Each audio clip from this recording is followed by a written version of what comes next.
Hey, what's up? Today is Saturday, the 1st of March 2025. I have just completed either my 36th or my 37th flight. I really need to confirm that. And it was a solo cross country, quick solo cross country to Vernon Field and back to make up for my missing hours. But now I've completed all the minimum required hours, and next week is going to be the last stretch in getting that private pilot license. But we'll talk about that more on the drive home. But yeah, really approaching flight number 40. I think that may have put me over 50 hours today, if not very close to 50 hours, but hey, it's all a part of the plan. I would have crossed 40 regardless, and I'm just very grateful to have a safe, successful solo flight. Nothing more you can ask out of that.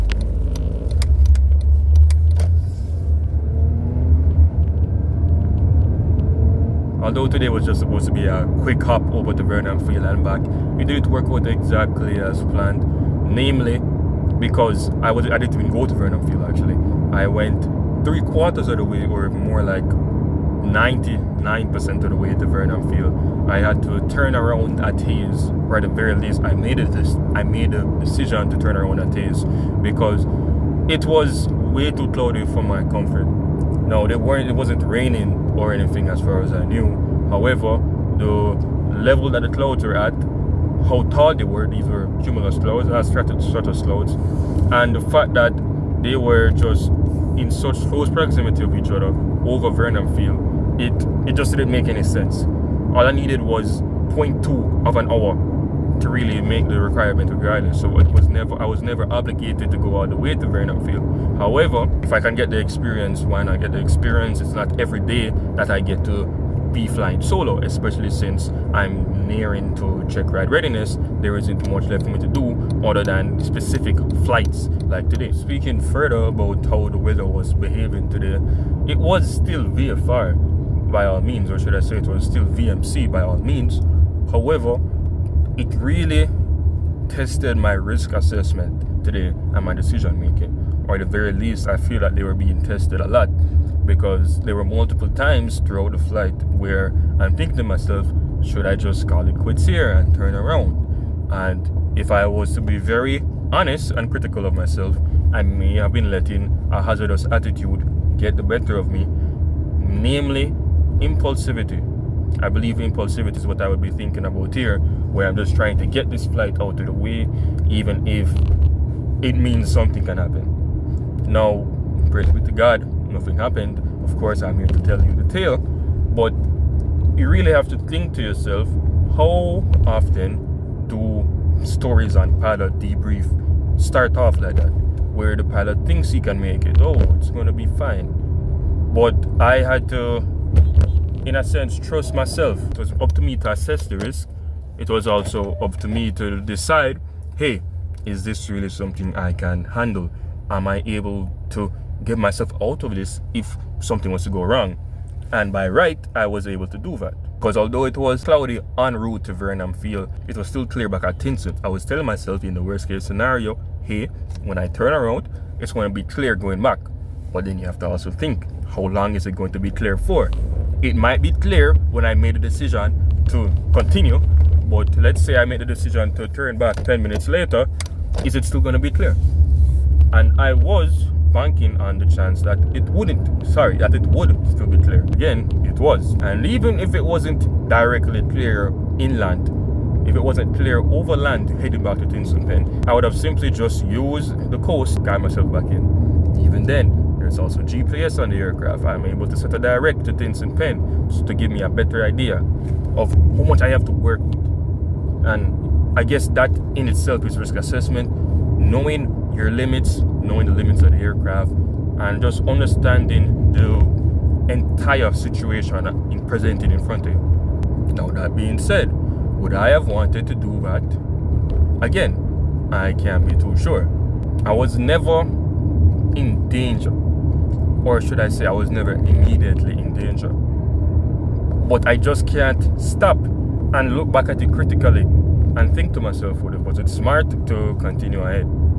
So who knows? You tell me what you think in the comments after you finish watching this video. As I said, it's a great area.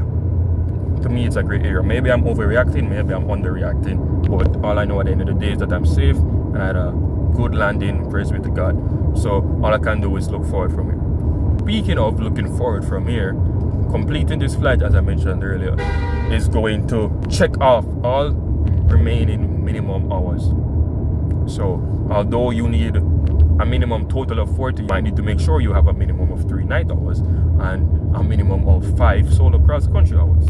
But now that those have all been ticked off, I'm really being put on the final push.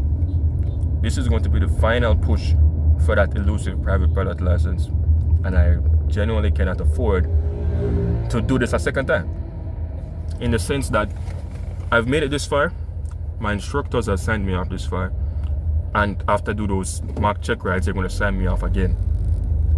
So right now, to me, it's sink or swim, and I need to make sure I do this properly. I do this one time and I do it correctly and I pass. That's my intention for next week. When I heard that I might be doing the check ride next week, it was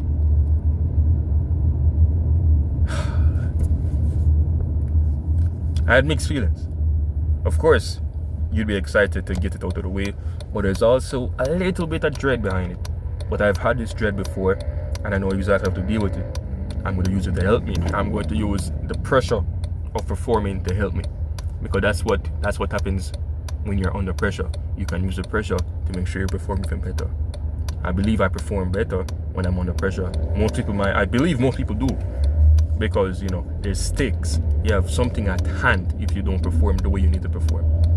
So God willing, I'm going to do my best next week and complete that mock check ride, the second mock check ride, and pass that exam.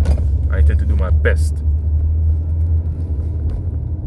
So the next time you'll hear from me will be after I complete that first mock check ride with my instructor, and God willing, it's going to be good news sending me off to do the mock check ride with the chief instructor.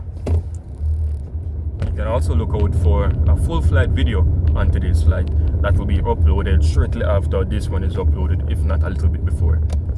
Other than that, thank you so much for watching. My name has been Robert Watson. If you enjoyed the video, subscribe to the channel to learn more about becoming a pilot in Jamaica, about becoming a pilot in general, and to just learn about more of my life navigating this world trying to become a man.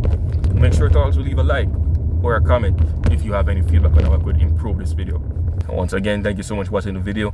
My name has been Robert Watson. I'll see you again very soon. God bless. Yeah. I only tell you the truth. I ain't got nothing to lose. Yeah, I gave my life to God and I'm still ballin'. Ain't nobody that can tell me I ain't all in. Late at night I hear the devil steady calling me. That's when I pray to the Father that He give me strength to fight these monsters.